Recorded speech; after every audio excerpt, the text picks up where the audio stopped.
हुए सभी तीर्थ पुरोहितों को, पंडितों को मैं शत शत नमन करती हूं, स्वागत करती हूं, अभिनंदन करती हूं। अपने साथियों के साथ यहां प्रदेश सचिव पंडिता बडोनी, पीसीसी मेंबर राजेश चमोली, आदर्श सूद, सभी तमाम साथियों के साथ यहां पर कांग्रेस पार्टी की ओर से आपको पुरजोर समर्थन देने के लिए, प्रतिनिधित्व करने के लिए कांग्रेस पार्टी का मैं यहां पर आई हूं और आप लोगों से कहना चाहती हूं कि आपकी इस लड़ाई को मैं हक हकूकों की लड़ाई के तौर पर, आपके अधिकारों पर सेंधमारी के रूप में, इस प्रचंड बहुमत की सरकार के अहंकार के रूप में देखती हूं, सत्ता के हनक के रूप में देखती हूं। साथियों, एक मूर्ति तब तक पत्थर रहती है जब तक आप लोग उसमें प्राण प्रतिष्ठा नहीं कर देते। इस तपोभूमि को, इस देवभूमि को उस नाम से आज विश्व में आप लोगों की वजह से जाना जाता है। पूरे उत्तराखंड वासियों का जो सम्मान, जो आदर उत्तराखंड से बाहर है कि आप लोग देवभूमि के लोग हैं, अरे आप तो बद्री केदार की भूमि के लोग हैं, वो सिर्फ इस वजह से है क्योंकि हमारे पुरोहितों ने, हमारे पंडितों ने जो आदर, जो सत्कार यहां से विश्व भर से लोग आते हैं उनका किया है, उनकी पूजाएं कराई है, जिस तरह से उनकी आवभगत की है, तो ये एक mouth to mouth publicity Uttarakhand की हुई। और वैसे तो हिमालयी राज्य बहुत सारे हैं हमारे प्रदेश में, लेकिन उत्तराखंड की जो गौरवशाली जगह है वो आप लोगों ने दिलाई है।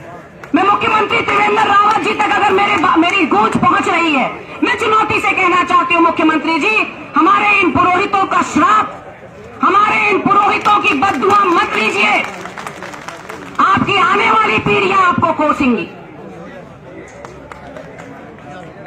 और हमारी पीढ़ियां हमको ना कोसे। साथियों, इसके लिए हमको अपने अधिकारों के लिए लड़ना होगा, एकजुटता के साथ लड़ना होगा। आज हम यहाँ 150-200 लोग हैं, कल हमको 500 होना होगा, अगले दिन हमको 1000 होना होगा। पूरे प्रदेश के लोगों को अपने इस आंदोलन में जोड़ना होगा। मैं आपसे कहना चाहती हूँ कि हमारे मुखिया जो सूबे के हैं वो तो कुंभकर्ण की नींद में सोए रहते हैं। जिस वक्त कांग्रेस पार्टी टीएचडीसी के लिए आंदोलन कर रही थी, वो कहते रहे कि टीएचडीसी कहीं नहीं जा रही। सपना आता है हरीश रावत को, टीएचडीसी कहीं नहीं जा रही, पैरों के नीचे से खिसका कर ले गए। एक पूरा शहर और 125 गांव उस टीएचडीसी की वजह से जल समाधि ले ली उन्होंने और आज उनकी पीठ पर छुरा भोंकने का काम आपने किया। वही आपके साथ हुआ। आपके विभाग के मंत्री मुख्यमंत्री के सर पर ठीकरा फोड़ रहे कि मुख्यमंत्री ने श्राइन बोर्ड बना दिया बिना मेरे सहमति के।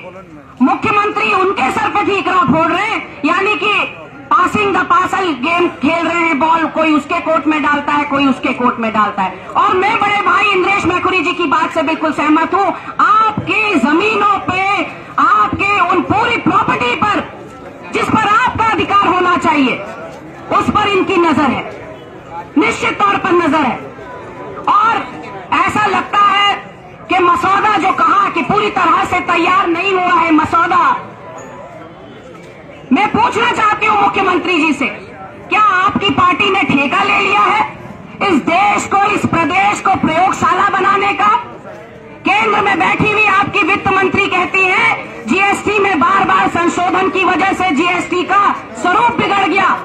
मैं पूछना चाहती हूं, निर्मला सीतारमण कहूं या फजीता सीतारमण कहूं, मैं पूछना चाहती हूं उनसे कि ये संशोधन किसने किए? ये जीएसटी कौन लाया? हम और आप तो लाए नहीं, संशोधन हमने और आपने तो किया नहीं।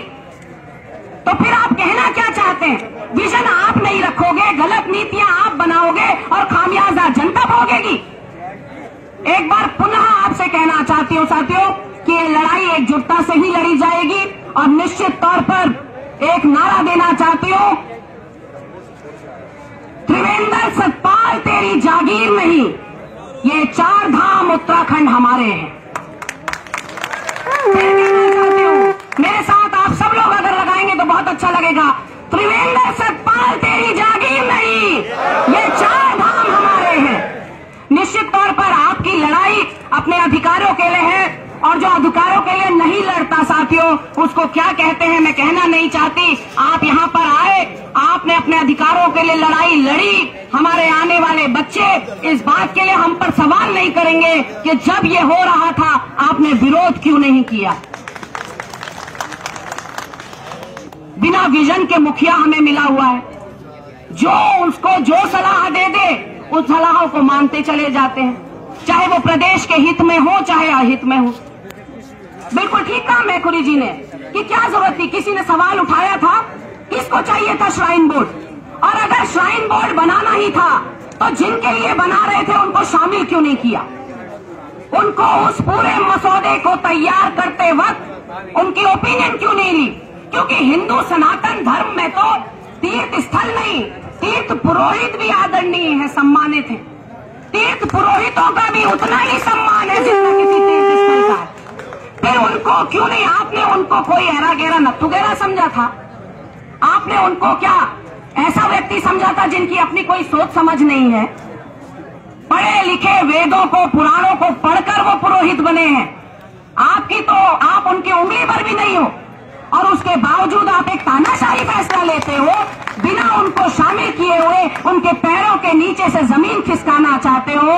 ये कभी पॉसिबल नहीं हो पाएगा। इस प्रदेश में कम से कम आपको 57 का बहुमत देकर जो सर पे जनता ने बैठाया है वही जनता आपको धूल चटाने का काम करेगी। आज जिन बच्चों को डॉक्टरी की पढ़ाई करनी चाहिए वो परेड ग्राउंड में अनशनरत हैं, उनके ऊपर लाठियां बाजी जा रही हैं। आपको पंडितों, आपको मंदिरों में पूजा करनी चाहिए थी। इस प्रदेश की सुख और शांति के लिए, इस देश की सुख और शांति के लिए आप लोगों को मंत्र पढ़ने चाहिए थे। आप यहाँ सड़क पर बैठे हुए हैं। राजधानी के लिए पहाड़ जाने को, चढ़ने को हमारे नेताओं का मन नहीं कर रहा। कितनी मखौल उड़ाने वाली बात है साथियों कि पहाड़ी राज्य हमने मांगा, उत्तर प्रदेश